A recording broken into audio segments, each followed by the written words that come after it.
Folks, Tom Lee says the unthinkable, and you have to listen to this because this is insane. Now, like every other video I have ever made on this channel, the bottom line comes first because I know you guys have stuff to do. I respect your time, so the analysis always comes second after you get the bottom line. I'm not holding anybody hostage in this video. So don't click nothing, don't smash nothing, don't buy nothing. Let's get straight into this. There are too many that were in the camp of a hard landing coming, or the Fed would be too late. And this Fed cut cycle, I think, is setting the stage for markets to be really strong. So this is a very interesting argument, and to be honest, I haven't heard a lot of people talking about this. He's saying, look, the fact that we got 50 basis points is not as important as the fact that the market wasn't really 100% expecting that. We were kind of split down the middle, 25 or 50, we're not sure.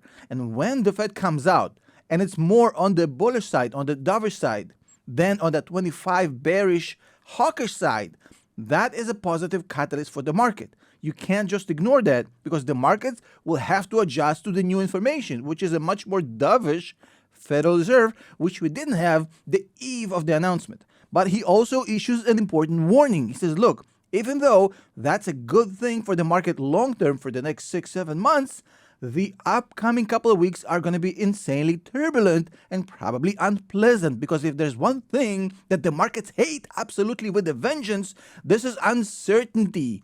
The stock market loves certainty, even if it's bad certainty. If we know something for sure, the markets are much happier than to exist in this void where they're not sure exactly what's going on. And since we will not know who's going to be occupying the White House for the next 4 years until November, that uncertainty is going to drive the market sideways like crazy. Absolutely bipolar behavior, and that's not going to be a pleasant experience to be a part of. What the stocks do between now and, let's say, the election day, I think is still a lot of uncertainty, and that's the reason why I'm a little hesitant for investors to dive in.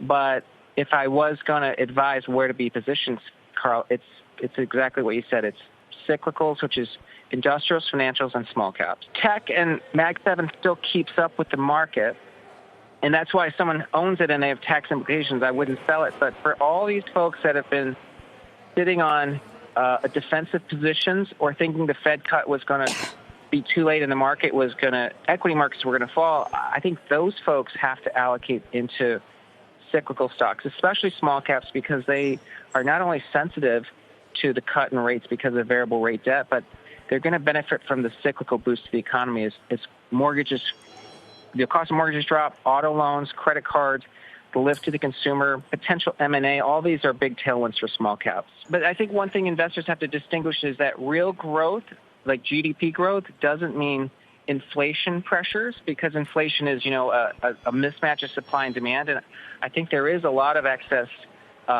supply potentially coming. For instance, housing could have a supply response. And if you look at the two biggest drivers for inflation for the past 8 quarters, it's been shelter and rent rolls and auto insurance. And auto insurance, I think these insurers have reached sufficiency, so you're not seeing the premium increases anymore. So unless the rest of the CPI basket accelerates, inflation is actually falling pretty sharply. But he also reassures investors and says, look, even though long-term we have bullish signals, bullish catalysts, even though short-term we have a lot of uncertainty and probably turbulence and volatility, but towards the end of the year, we're still going to see that rally because that uncertainty is going to be resolved in November. And once that happens, it's basically blue skies. He also mentioned the fact that if you want to engage in trading in this market, then you probably want to look at industrials, financials, and small caps. Those are the ones that will perform well in this kind of new age Fed where it's all dovish and great, and also everybody's looking for a safe haven from all this uncertainty for the next 8 weeks. And that basically means that if you're looking for a place to park your car, so to speak, for the next 8 weeks, that's probably going to be best parked in the industrial section, in the financials, and in small caps, because for different reasons, these are the sectors which will be outperforming the rest of the market for the next 8 weeks. The small caps because of lower interest, the other ones because they're more like a safe haven when the market is uncertain. But he also says if you own the tech, the Mag 7, the big stocks, I wouldn't sell right now. Now he also says, look, inflation is pretty much over. The remnants of inflation we're seeing right now It's like one of them holograms which you find 100 years later after the aliens have already left. Because the one thing that's holding up inflation at 2.5% rather than being at 2% is the two most lagging indicators in existence, which is shelter and auto insurance. Things that don't get updated on a month-to-month basis, but rather on a year or multi-year basis. People don't move every year and people don't renew their insurance every week. And of course, when you actually consider the fact that you have supply chain absolutely opening up and we don't have the demand problems versus supply problems we had in the pandemic. The fact is that the laggers are dragging the inflation basically in the wrong place, skewing the data. And oil being at $70 per barrel, it's just not an inflationary environment. And he doesn't see any risk that this extended dovish policy by the Fed is going to come back and bite us in the ass because inflation will resurge like it did in the Paul Volcker days. Well, rather before Paul Volcker was called up to save the humanity.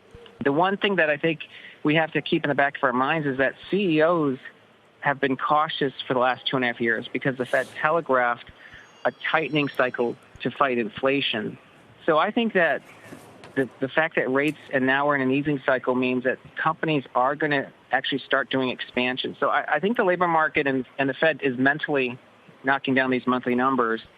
I think tailwinds are emerging for labor markets to actually strengthen. And he also shares a very important argument about unemployment numbers. Yes, they are high. But Tony is saying here something very interesting that I want us to think about. He's saying, look, folks, the fact that we have higher than we thought unemployment numbers is because most employers were being cautious because we didn't know when the Fed is going to make money cheap again.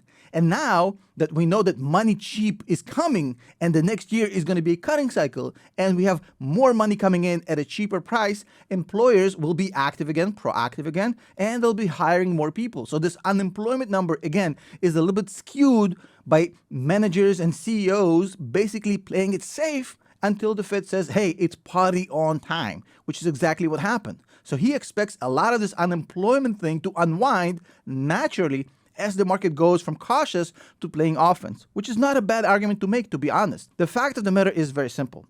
50 basis points in this market is a very positive development.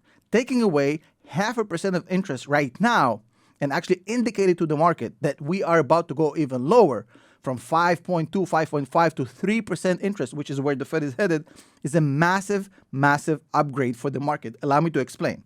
Let's say that you want to borrow $500, right? 1, 2, 1, 2, and 1. So total $500, right? You want to borrow this money. So far, you've been paying $50 to borrow that money. But the Fed just told you, hey, in about a year, this $50 is going to turn into this $5. So to borrow this money, you only have to pay this, not the $50 you paid earlier. What do you think is going to happen? Well, you're going to borrow more money.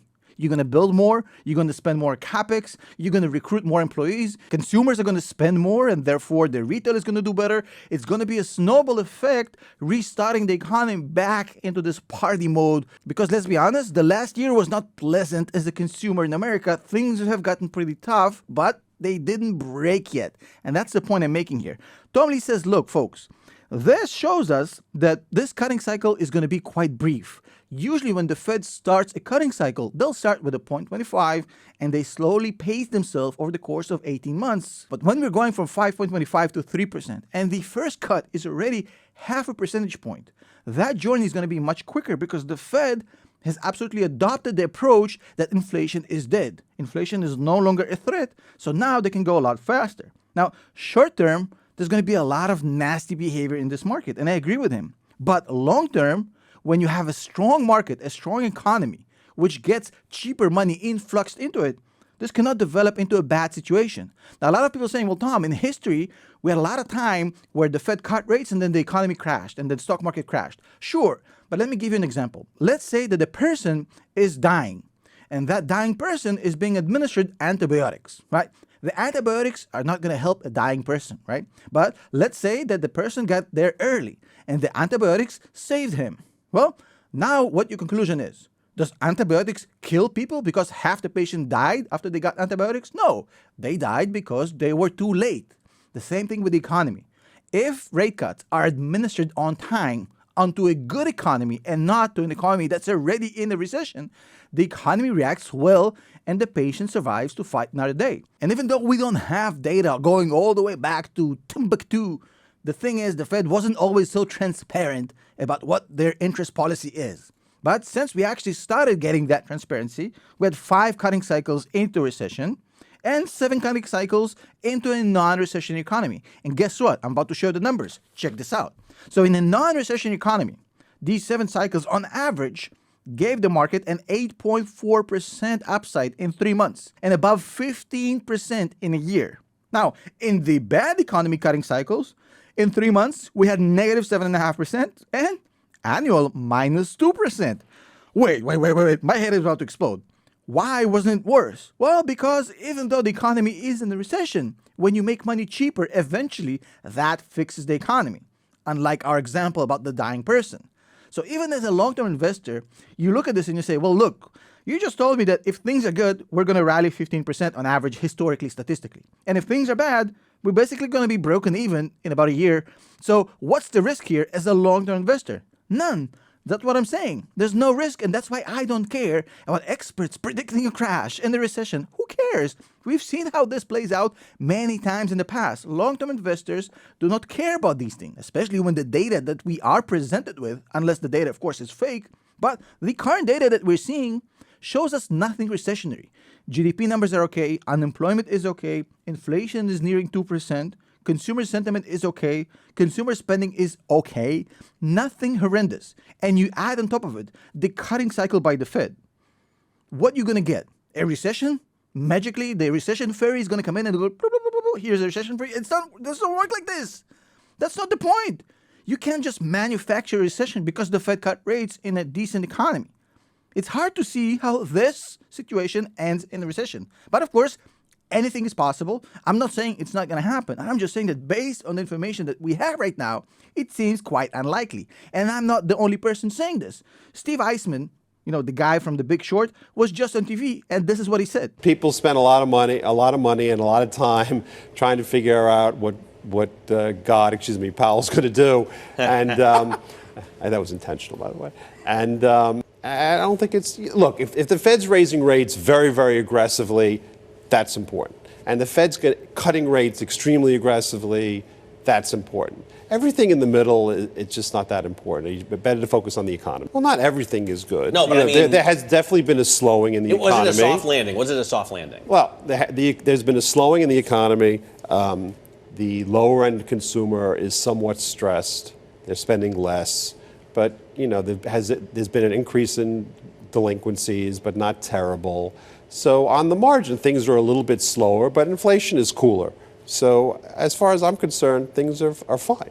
Now there are people out there who are still saying there's a recession going to happen, right around the corner, and maybe they're right. But as far as the current data is concerned, I don't see that. So basically, what he said right now, it's all about the economy. Nothing else matters. I couldn't agree more.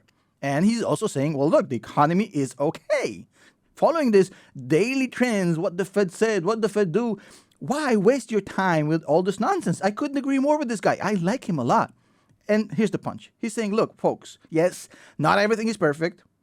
Yes, consumers are stressed out. Yes, more delinquencies. That is all true.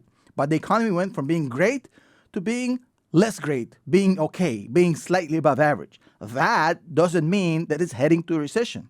The fact that America has become so expensive is felt by everyday people every single freaking day.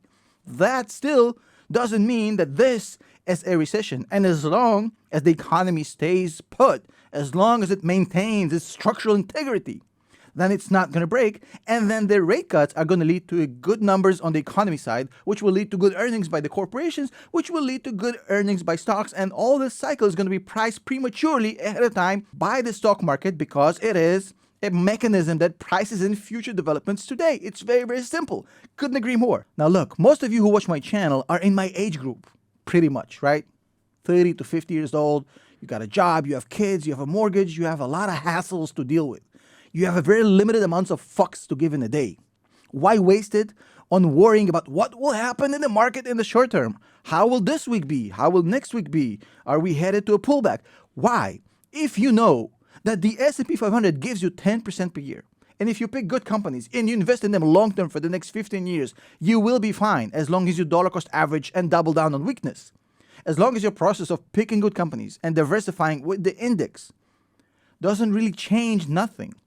We had recessions, we had crashes, the world almost burned 7,000 times. And yet, over the past 15 years, the S&P 500 gave you 700%.